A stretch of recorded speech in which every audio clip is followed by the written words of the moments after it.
بہت ساری مساجد پہ امام پہلے اعلان کرتا ہے کہ آگے آیت سجدہ آ رہی ہے۔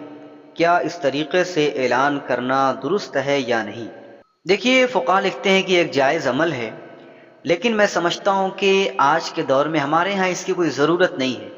ہاں، اگر ایسی صورتحال ہو جائے کہ بہت بڑا مجمع ہو گیا اور امام کی آواز تمام مقتدیوں تک نہیں پہنچ رہی ہے، تو ایسی صورتحال میں اگر امام سجدہ کر رہا ہے تو ہو سکتا ہے کہ پیچھے مقتدی سمجھ نہ سکیں، کوئی رکوع میں چلا جائے، کوئی سجدہ کرنے لگے تو ایک مغالطہ ہوگا۔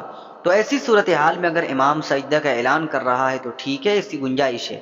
لیکن ہمارے یہاں آپ دیکھیں، ہر مسجد میں مائک کا استعمال ہے، امام کی آواز ہر شخص آسانی کے ساتھ سنتا ہے، سمجھتا ہے۔ تو ایسی صورتحال میں اگر دیکھا جائے تو اس کی کوئی ضرورت محسوس نہیں ہوتی۔ پھر بھی اگر کوئی اعلان کر رہا ہے تو ٹھیک ہے، ایک جائز عمل ہے، لیکن اس کو ضروری سمجھنا، لازم سمجھنا اور اس پر مداومت اور ہمیشگی کرنا، یہ درست نہیں۔